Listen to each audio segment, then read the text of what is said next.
The Yuletide has turned and the holiday season is upon us. I've been reviewing a ton of great games this year, and I thought this would be an excellent time to revisit some of my very favorites. Now, some of these games I actually have affiliate sales links for down below. So for instance, if you're picking up any Geeker products or Doomlings products, make sure you use my promo codes to save yourself 15% off your purchase. Many of these other games I don't have an affiliation with. However, I am an Amazon affiliate, so if you use the links in my description, you will be helping support my channel so I can make more great game reviews for you. So let's dive right in and have a look at some of my favorite games that I reviewed this year in 2025. Starting with Secret Recipes from ThinkPsych. This is a fun little bluffing card game where players will try to collect all the ingredients they need to fill out their recipes for delicious cakes and desserts. If they complete a recipe, they collect the points. The reason it's a bluffing game is you want to keep your recipe a secret till the very last second, because if you have your recipe displayed on the table, an opponent can steal your points. This one's a lot of fun and a lot trickier than it looks, with a very cool art style. It's adorable. It's really simplistic, but I loved all the little chef characters that you get that'll add variations to the rules. So check out Secret Recipes by ThinkPsych. Now, you'll notice I have a whole bunch of casino stuff up here. Proshine sent me a number of really cool casino games. And one of the things that's not really a game in and of itself was this Max 6 automatic card shuffler and dealer. This is really neat. This is a robot card dealer, essentially.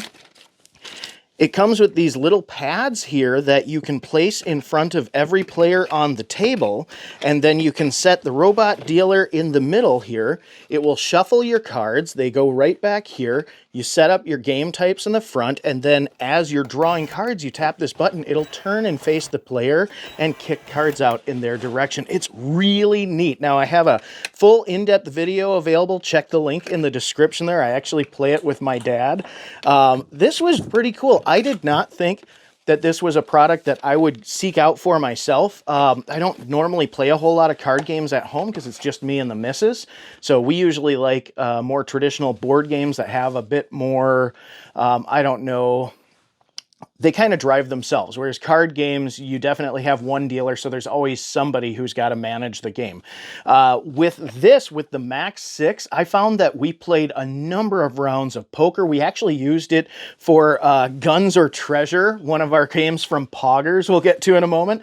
But I actually really enjoyed using the Max 6 because it freed us up from having to have one of us be the dealer at any given time. And actually, this is really great for party play as well, because everybody at the table can play Texas Hold'em without having to trade off who's the dealer. That was so cool. So if you are interested in enhancing your card game night, get yourself a Max 6 automatic card shuffler and dealer. And actually what was really cool too is they do send you some playing cards with it, and though they're generic, they actually are of really decent quality. I thought that was kind of neat.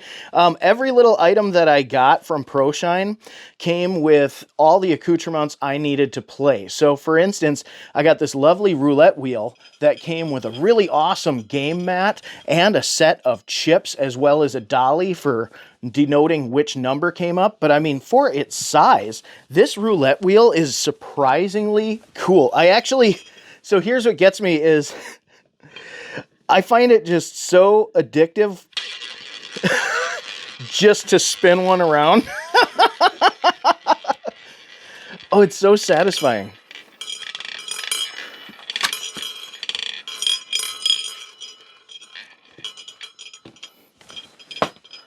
And what did we get? We got black 2.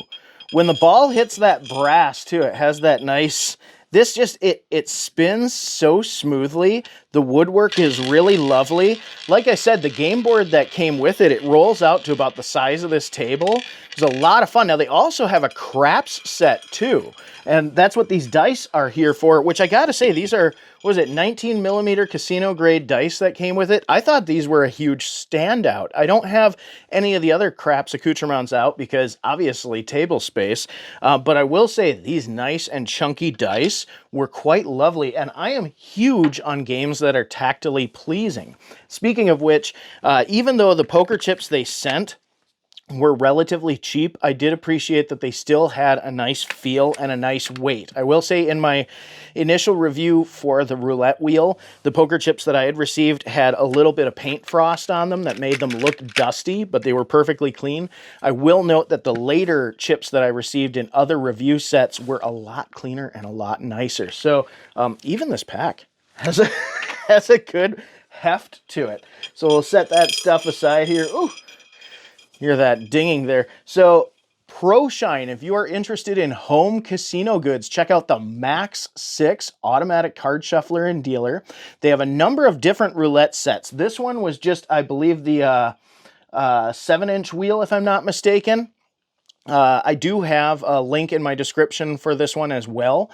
The crap set was cool because it had this big rubber backstop. And like I said, the dice, these nice chunky, do you hear that? Oh, these nice weighty chunky dice with super pointy corners and everything. These were just a joy to handle. You get a tube of these. I think you get a tube of 5 of them, I'm not mistaken here. And you get a little rattan stick too, which when I first got the rattan stick out, I was kind of giggling because it's just this lightweight dice retrieval stick. Didn't realize how important that was to craps. I've seen it played at the casino. I know there's a stick man and everything. But when you're playing at home, you get a whole new appreciation for how wide the board is when you're playing. Because yeah, if you're shooting from one end, you don't want to walk around or lean across the table. Having that stick, I don't know, it was just like the roulette wheel in that I enjoyed shooting the dice and retrieving them with the stick for silly purposes. It just seemed fun. It was just enjoyable. It was fun to run the game and be the croupier. So I will say, having the home casino games, especially if you have a full set, like that the crap set and the roulette set, the mats take up this whole table. I highly recommend you check out those reviews. They were a lot of fun, and it definitely makes a visual impact for any kind of casino night that you're doing at home. Now, Plunder from Lost Boy Games. Oh, this one sat on my shelf of shame. So behind me, I like to display a lot of the games that I haven't opened yet or I'm about to review. I still have Batman Talisman back there. I got to get to that one. Plunder. Okay, so Mrs. Old Crappy Couch actually spotted this one on the store shelf when we were out shopping, picked it up because we love pirate-themed stuff. This one sat on my shelf of shame way longer than I like to admit. It looked like it was going to be pretty difficult. It's got this big ocean map that you play in. Very neat little ships that you use and everything. I reviewed this for National Talk Like a Pirate Day, so I will make a regular review at some point. I did the whole review doing pirate voice, which some people might have found a bit grating to listen to after a few minutes, if you know what I mean. But this game is awesome. If you're a fan of things like Sid Meier's Pirates or Sea of Thieves, this offers naval warfare and island control action on a nice, ever-changing sea map. It's cool because you shuffle, you get these tiles that make up the map, and they are reversible as well. So you have, I think it's 6 tiles that are reversible, so 12 possible sides that could show up. And then you're shuffling them out, and if it's 2 players, you use 4 tiles. If it's more, you use 6. But at the end of the day, this was actually very simple to learn and a lot of fun to play. The biggest complaint I had was it was quite the table hog. You will have to have a lot of space available to play it, but otherwise every aspect of Plunder was extremely well made. The cardboard for the boards was generous and thick. The cards had a lovely texture to them and brilliant art. My only complaint was I kind of wish that there was a little bit of a clearer indicator to what the resource cards were. But that being said, the art on them was still very attractive. One thing that drives me nuts, I accidentally damaged one of the cards when we were playing. It slipped out of my hand. I went to catch it and I folded it, puckered it. It's always going to drive me nuts to the end of time. So I might even have to get a replacement. I don't know. How crazy are you about that? Do you have to replace stuff when you damage game components, or can you live with it? Comment below, let me know. I'd be curious to know. But Plunder, A Pirate's Life. A pleasant surprise. This was easily, for me, a 10 out of 10 game. I can play this with, I would have no trouble teaching this to a younger kid. So that's the other thing is I like to think of, can I play this with a good range of people? And I would say, yeah, there's a wide range of people I could play this with.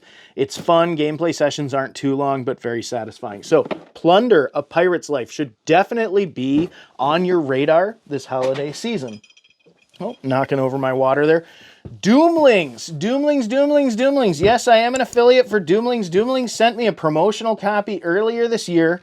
And I wasn't originally going to be an affiliate, but after playing it, I found that this collectible card game is so much fun that I absolutely find it a pleasure to represent them. They send me some really cool stuff. I recently got the Makoko Village expansion, which you'll notice, so Doomlings has a base game, and they have a number of different expansions that they have been kicking out. Makoko, oddly enough, seems to come with the smallest footprint box, which I thought that was endearing. I thought it was kind of cute, because these are a little bit chunky. I don't know. I still think that they look really nice. Overlush was a little odd, because this is the only one that had blind packs. You bought the expansion, and it had 4 blind packs inside, so there were 170 possible cards, so you might need to buy a couple copies of Overlush to get the whole collection, whereas all the other expansions are complete, which I thought was nice. Now, all of them will also include collectible holofoil cards, so if you have the itch for a collectible card game but you're tired of scalpers, I highly recommend you check out Doomlings. Another advantage to Doomlings is, even though it is a player versus player experience, it's a tableau builder, so you're not doing direct like combat, deck versus deck, and all the players draw from the same deck. So if I have a set of Doomlings with a different expansion than you, it's not going to put you at a disadvantage if you come over to my house and play with my set. It just adds different cards, different traits. So it's a lot of fun. You're never at a disadvantage because somebody could afford a fancier card than you, which is something that I think is a really nice aspect to this game. So Doomlings, and Doomlings is one of the affiliates that gives a 15% discount. So use my discount code in the description if you are shopping at doomlings.com/oldcrappycouch to pick up some Doomlings this holiday season. And I highly recommend you do, because being able to expand on the card game through these little packs, it can be kind of a legacy gifting thing, which I think is cool. I had some of those when I was a kid, like I think it was little wizard figurines that I was getting in series as a child, but as a card game, if you start somebody on a hobby like that, then you always know what to get them in the future if they enjoyed the game. So, little gift-giving tint. Now, Guns or Treasure, since we're on card games. This one is from Poggers. Poggers is a family-owned online game and toy store. They're based out of Wisconsin there, so hey, tell your folks I say hi. Guns or Treasure is, this is a battling game. It takes place over the course of 3 stages. So players will first build their fleets, and what they'll do is they will build a tableau of ships in front of them. And then the next phase is marauding, where they will battle their ships against other players. And the third phase, the cleanup, where they count their treasure. The base game is comprised of 3 card types: guns, treasure, or bombs. Players will use these to build out their fleet. The standalone Parrots and Monkeys expansion introduces 2 new card types: monkeys, which actually count as subtractions from your treasure at the end of the game, and parrots, which allow you to mimic other cards, so you can use a parrot to duplicate either a gun or treasure card, which is really fascinating and adds a whole new spice to the game. The base game supports 2 to 6 players. The standalone expansion supports 2 to 4. You can combine them, but I would not recommend increasing beyond 6 players. It'll take up a lot of table space and be quite chaotic. But gameplay is fast. You can get through a game of Guns or Treasure in about 15 minutes. It doesn't take up a whole lot of space if you're only playing with 4 players. You can play on a regular sized card table. So Guns or Treasure, fun little treat. That was a blast to review this year. And also from Poggers, the same manufacturers here, we have the cooperative experience, Rescuing Robin Hood. Now this is a card battling game. It takes place over the course of 1 in-game week, where players will take control of one of Robin Hood's merry men, and over the course of that week they will launch daring raids on the Sheriff of Nottingham's prisoner caravans, hoping to rescue ever more powerful merry men to add to their merry band, which they will then use to storm Nottingham Castle at the end of the week in the hopes of rescuing Robin Hood. The co-op experience is a lot of fun. However, I will say this game is recommended for ages 10 plus, and yeah, given its complexity, this is one that would be tough to teach to a young kid. It's actually not so hard to learn in play. However, reading the manual for the first time without ever having played it or seen it played is extremely daunting. I'm not gonna lie. This was one that took me a little longer to figure out just based on reading the text, and I had to watch a few videos about it. However, that being said, in practice, it's a lot of fun. There's a lot of really cool strategy to the co-op. I do recommend playing it co-op. You can play single player, but the difficulty curve is pretty steep. So when you're playing one or two players, the game is significantly more difficult to beat than if you have 3 to 5 players. So the larger your team, the more likely you are to stand a chance against the Sheriff of Nottingham when you do your final raid. However, that being said, the art was cute, the gameplay was fun. The duration of gameplay, they say about 20 minutes per player. I would say single player takes a little bit longer just because you're contending with some other stuff when you're playing this out and you're thinking about what you're doing. Whereas multiplayer, because you have other people on the board to strategize with, I can see where it would be a lot easier to plot out your strategy. I know it sounds silly that single player it would take longer to plot out your strategy, but I found that when I was playing single player, the difficulty was such that I was much more concerned about making a mistake. So I was much more thoughtful about my moves, whereas I felt like I had more options when I had the help of at least one other player. So a good game can be played single player, best to be played with a bunch of friends. This one is a bit of a table hog as far as card games are concerned. At least I felt like it was a bit of a table hog. But otherwise, it's fun. So it's definitely worth your attention. Check out Rescuing Robin Hood. And I do like that it's co-op. I'm not going to lie. I normally don't play a whole lot of cooperative games, and this was one of the early co-ops that I reviewed this year, and I gotta say, again, the gameplay was pleasant, and it was a nice surprise to find that I really enjoyed playing cooperatively. So Rescuing Robin Hood from Poggers. Oh, the Coder games! Oh, the Coder games. We have Coder Marz, we have Coder Bunnyz, and we have Coder Mindz. Now, these are pretty neat. These are educational games that teach young kids the basic principles of computer code. Coder Bunnyz was the first in the series. I would say that it probably has the weakest art, but is probably the most accessible to younger players. So if you're interested in an educational game that will teach kids the very basics of code at a young age, Coder Bunnyz is intended for children ages 4 and up. When you get into Coder Mindz and Coder Marz, you're looking at probably like an age 6 at the very least. These were a little bit more, I would say, like gameplay wise, I felt like Coder Marz and Coder Mindz were a little bit more fun than Coder Bunnyz. Coder Bunnyz felt more like a puzzle. So the fun factor was there, but it wasn't as much, or it wasn't as intense as in Marz or Mindz. And I think a lot of that had to do with just the theme. Coder Mindz is themed around artificial intelligence. So the gameplay is designed to teach you the very basics of how artificial intelligence programs are set up, just how they behave and that sort of thing. And don't expect to play any of these games and walk away being able to code anything. Just expect to be learning the very basic principles of how a computer interprets code and how code is written. They do a really good job of actually, like Coder Marz, I admired that every action card had the actual code written on it as well, whereas like Coder Bunnyz, you don't have any code. Coder Mindz and Coder Marz, you do have code in the game, but you don't have to understand the code. It actually has a very simplified explanation on the card or the action cards that you'll be using, and then displays the code so you can see how it would be written, which I thought was really nice. So it's kind of like you go beginner and intermediate and advanced. These are about on the same level. The biggest difference is Coder Mindz has a more player versus player dynamic where you can aggressively use what's called a zap card to zap your opponent back to their home place, which I thought was a lot more fun. Whereas Coder Marz is more about terraforming Mars, so your job is to collect resources that you need to make your hab livable, which I thought was fine too. And there are some things that'll set back players, but there's almost no player versus player aspect other than you're racing to be the first one to supply your hab. Whereas Coder Mindz, there is some more aggressive player versus player. And Coder Bunnyz is really more problem solving.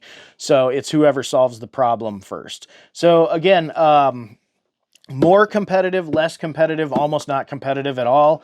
Younger child here, middle of the road here. You're dealing with, like I said, I don't even know if it has the age 6 on it. Yep, age 6 plus, there we go. Age 6+. Yeah, so I was right on the ball with saying 2 years older, you're going to get this. So actually, they do sell these games in a bundle, and I think it's a better deal per game, if I'm not mistaken, to get the bundle, at least the last time I had a look. Not a bad choice of games for kids to grow into, especially if you have a kid who's really into technology and wants to learn. And at that age, you will have some kids who are pretty interested in some unique things, like modern technology, terraforming Mars, artificial intelligence, or maybe they just like bunnies. But the Decoder games, lots of fun. I have a link in my description for you. Okay, Magical Encounters, Magic 8 Ball, Magical Encounters by Mattel. This one came out of left field for me. Do you want to teach a young child in your life the very basics of story-based tabletop role-playing while using a basic board game structure to do it? This is how you do it.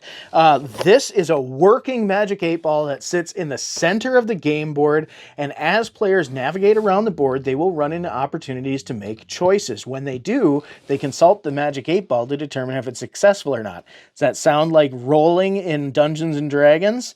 There are a lot of tabletop role-playing games that are very similar in mechanic. Now, this Magic 8 Ball, they don't use the Magic 8 Ball for any kind of combat or anything like that. It's all story-based.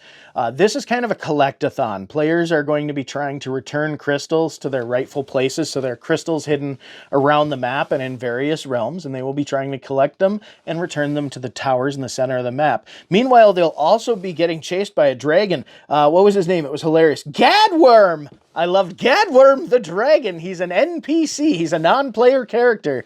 And Gadworm will move about the map. You know what this reminded me of? This reminded me of that game from Golden called Key to the Kingdom, which I'll be reviewing. This had a lot of dynamics very similar to Key to the Kingdom. It didn't have the whirlpool, but a lot of dynamics reminded me of Key to the Kingdom, searching for the treasure. However, the interesting thing is the players aren't necessarily fighting against each other. Players can hand off the piece, but they're all working together. I mean, it's kind of one of those where, yeah, if you're the one that gets the final crystal in place, you can say that you win, but it really is kind of more of a co-op experience. Everybody's racing to collect everything and get it back into place, which seems to be a common theme because we also see that in Jumanji. So we'll hop over to that next. But Magic 8 Balls, Magical Encounters. This is a lot of fun. It's an excellent primer for tabletop role-playing games for young kids. And if you love Magic 8 Balls like I do, this is an excellent nostalgia hit. So check out the full review. I've got the link in the description down below. Magic 8 Ball, Magical Encounters.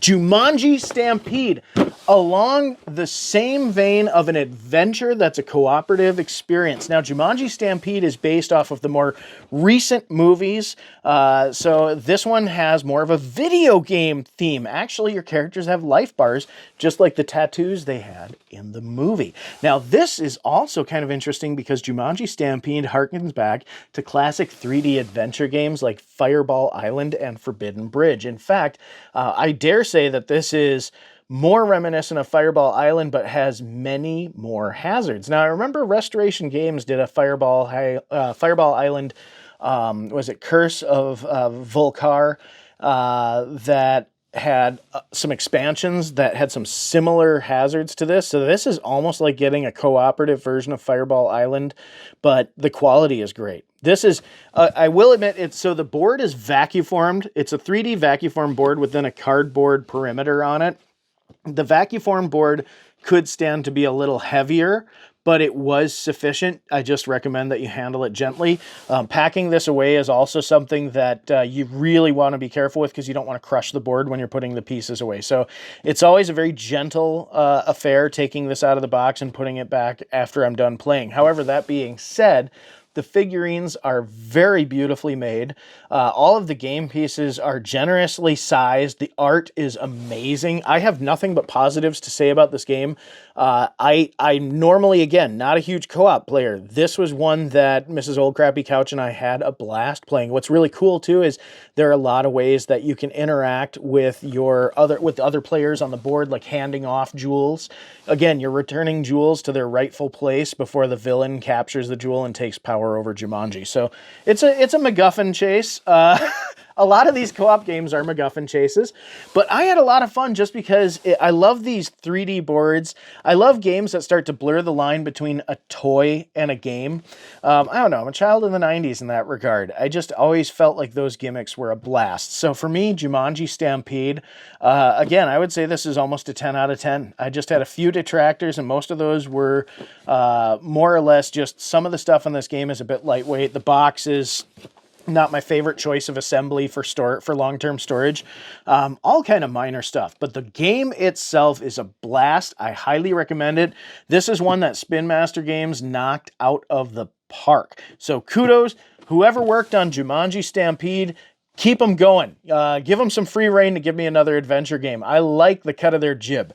So Jumanji Stampede should be on your holiday wish list. Oh, I'm running out of space on my fallback tables here. There we go. I got some TV trays so that I can kind of dig through everything. All right, let's go down memory lane a little bit. Here we go. Winning Moves made a modern edition of 13 Dead End Drive. This was originally published in 2023, this 30th anniversary of 13 Dead End Drive from 1993. I gotta say, this is a very faithful representation of the game. It's a little bit smaller footprint for the box. The board folds up differently. The board is taped differently, but the art is largely the same, and I actually dare say the print quality on the Winning Moves game seems a little bit richer.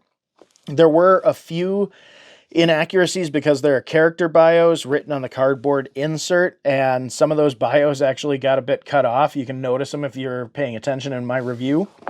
But overall, the traps are largely unchanged. I actually did a comparison between this and the 1993, and the only differences really are in construction. Gameplay is exactly the same. The character art is exactly the same.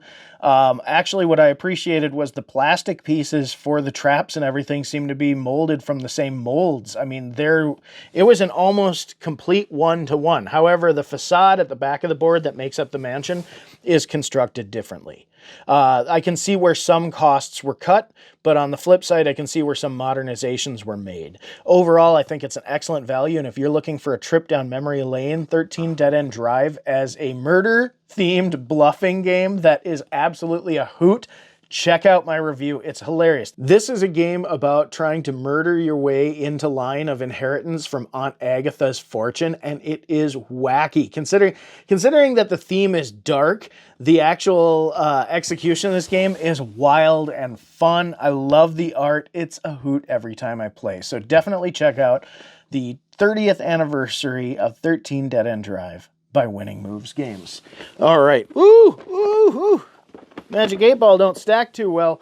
All right, Thunder Road Vendetta. This one is like shooting fish in a barrel here. This is amazing. One, I really enjoyed the Thunder Road that Milton Bradley kicked out in the late 80s. Thunder Road Vendetta takes that formula and cranks it up to 11. Now, this is definitely player versus player. Now, they put this at age 10 plus. You could have a younger player play this, but it is a little bit complicated, so it would have to be a kid that's pretty into gaming. But it comes with everything that you need, that if you know the rule set to the original Thunder Road, if you got a younger kid, just play with the original rule set and you will do just fine. You have all the parts. The map will be a little bit different, but it won't make a huge difference. Overall, you can get largely the same experience. So also, if you're just nostalgic for the old Thunder Road, that's a little feature of this that I thought was kind of nice, is the new rules that they added. There are a whole bunch of hazards now that are on the road. The maps change a little bit more. They have new rules for how the chopper works, as well as nitro. So there's quite a bit that they fleshed out with this, which I actually thought was a welcome change. But if you just want to revert back to the old rule set, if you're familiar with Milton Bradley's original title, you absolutely can, which is one of the reasons why Thunder Road Vendetta makes my list. Now, let's get over to one of my big dogs here, Avalon Hill's HeroQuest. This was such a treat. Now, this one, I think, was produced in 2021, so we are a few years out. It's still available. They actually have a new version called First Light. This is the starter pack. They have a number of expansions. First Light is actually an additional starter pack that's a little bit cheaper. MSRP is at around $50. This one sits at around $100. I had to throw HeroQuest on the show, even though I'm Johnny-come-lately to HeroQuest as far as this already having been out for a couple years, because the production quality was superb. This might be one of the most well-crafted board games that's ever graced my table. I was so impressed with this. I mean, I already liked HeroQuest, having played the 1989. However, this just took everything that I liked about HeroQuest and cleaned it up. It just provides a beautiful premium experience, and I can't say anything bad about this. I'm not gonna lie. I was looking for criticisms, and the criticisms that I received in the comments for my video where I reviewed this were very valid, but mostly had to do with earlier production runs of this exact game. But otherwise, even the box, the cardstock on the box has a linened texture. The figurines come in a beautiful vacuum-formed caddy. The game board has been expanded. I guess here's my complaint, and this is the same as the original HeroQuest. The figurine scale is just a little bit too large by compared to the board. So there are situations where you will have encounters where you have too many figurines in one space and it can be tricky to move. But that's a pretty minor gripe when you look at how gorgeous these figurines are. Check out the review for this. Check out the review. I have nothing but positives to say, and I'm so fortunate to have even gotten a chance to review this year. So it ended up on my list because it was so good. So HeroQuest, I would almost put HeroQuest on my list every year. That might be a new thing. All right, Geeker Games. Geeker Games. You've been seeing all these high-tech games sitting in the corner here.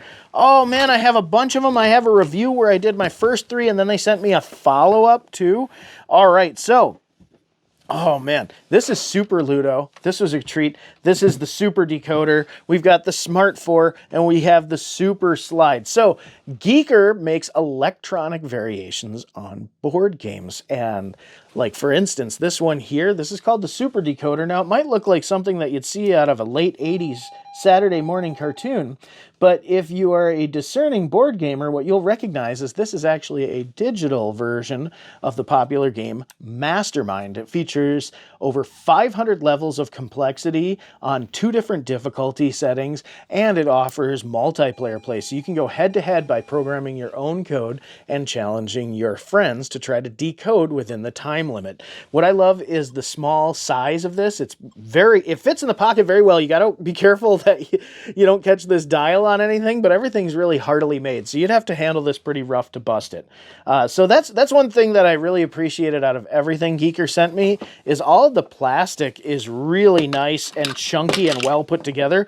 Like Super Ludo, the start sections actually serve as storage for your game pieces. So you just pop these little plastic plates out, you pull your game pieces out, and you can just stack them right here. Now, Super Ludo, you might notice this looks like Trouble. So Trouble is derivative of Ludo, which has been around for like 1,500 years.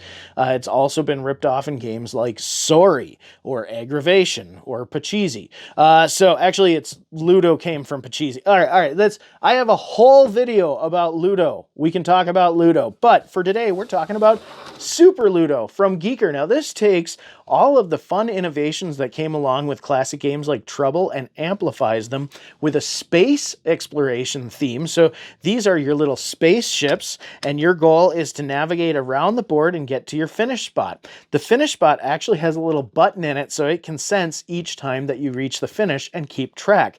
It also has this, I love it. So instead of normal dice or the Pop-O-Matic here, you have this magic sphere that's a random number generator. It plays on the same rules as classic Ludo. However, there are a number of modifiers. Like, as you see, I got an extra roll. Or sometimes you will get teleport, which will allow you to teleport to another portion of the map. Or there are times where you will get a black hole. It will actually serve as a trap, fixing you in place. So Super Ludo is a lot of fun because it's your classic formula of Trouble, Pachisi, Ludo, except for it's streamlined. You only have 3 pawns. I also noticed this too. In traditional like Trouble or Ludo or Pachisi, you're moving 4 pawns. In Super Ludo, you're moving 3. The gameplay is fast-paced, but I found that this one, how do I put this? Even though Super Ludo has a lot of interesting style choices that are reflective of other derivative works from the classic Pachisi formula, what they've done to change up the rules to modernize this game with things like the teleportation, the black holes, the extra turn moves, I thought it was a blast. I loved how the board lit up. I was surprised at how frequently this hit my table after the review. There are a lot of games where I try them out and they just have an interesting shtick, but it's a variation on a classic gameplay mechanic, and you always end up going back to the original game. This is one where after I'd done the review, I was just gobsmacked at how much more addictive it made the classic Ludo Trouble formula. So definitely check out Super Ludo from Geeker. The Smart 4, I'm not going to open this up because it has a lot of parts. This is 3D Connect 4 in its truest sense. And this is another one where the build quality was phenomenal. The parts are nice and big and chunky and a pleasure to handle. The gameplay is just as simple as it is challenging. This was another one that I did not think would hit the table as frequently as it would after the review, but such a pleasant surprise. Smart 4 is a blast. My only major critique against this is simply that you will want to get yourself a more hardy storage container that makes it easier to carry around, which I know I've seen a couple different folio cases that they make for this. The box does a good job holding everything in place. As you can see, the board nests in here, and then we have 2 layers where the game pieces sit. These player pieces are relatively chunky, so they take up a lot of space. And so that was the one thing that kind of got me, was it's a little bit of a pain to put this away. But the actual gameplay is a blast. It's definitely worth your attention. Now, if you're looking for something a little bit more portable, you should check out the Super Slide. It's a modern take on the classic slide puzzle formula.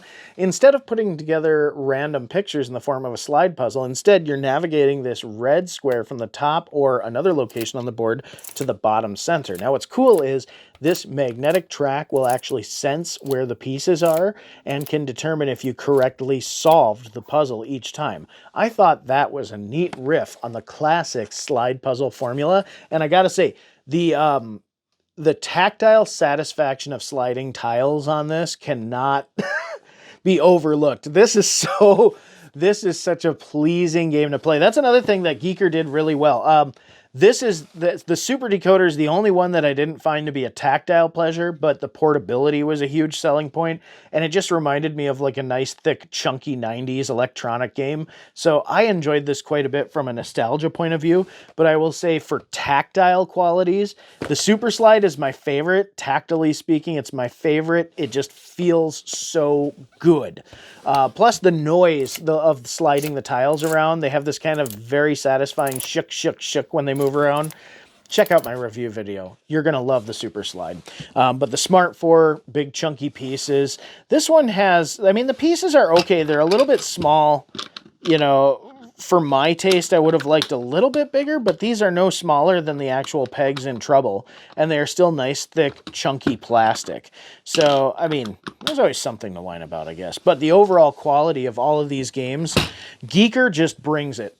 I mean, I gotta say, I am so impressed with the high-tech games that I've gotten from Geeker, from their smart games, that there's definitely a reason why these are on my list. I know when I was looking them up, they are a little bit on the pricier side, but I can assure you the build quality, fantastic. Now, speaking of fantastic build quality, we're going to get into a few of the classics that surprised me this year, starting with Operation. Operation now coming in hot with a folding portable board that holds all of the pieces safely stowed inside and offers 2 game modes. So you have Classic Operation, and now you have Emergency Operation. So this offers a single player mode that's very exciting. And we've gotten rid of the loose leaf cash in favor of just regular ailment cards, which makes scorekeeping easier. Realistically, the cash was kind of redundant. If you successfully perform the operation, there's no reason you couldn't keep track by just having the scorecard there. So Operation for 2025, huge step up in quality, tons of fun. Check out my review. I compare it to the previous operations so you can see everything that has improved. We're going to save this one for a moment. You already know it's on my list. You know how much I love Candyland, but Monopoly 2025. You're going to see this also packaged with a number of expansions, like their free parking or their pass go stuff. There are a number of expansions that they've got going on with Monopoly, and they've also shrunk its shelf footprint. However, that being said, the board art looks a lot more reminiscent of classic entries in the series. This comes with a vacuum-formed little tray that holds all of the cash, all the game pieces. Everything stores beautifully, and that vacuum form tray is nice and generous and thick, much like the organizers that come with HeroQuest. So again, like Monopoly, Hasbro with their mainline stuff for 2025, they've upped their game. I'm so impressed. I'm so impressed. Monopoly is a classic destroyer of friendships, but it's also a perennial American favorite, and I love to see them return to form by revisiting the classic designs on the community chest and chance cards, by adding a little bit of upscale feel to the art with minor details like the herringbone pattern that they added to the properties on the board. The print quality, everything is good. I do remember too, the movers.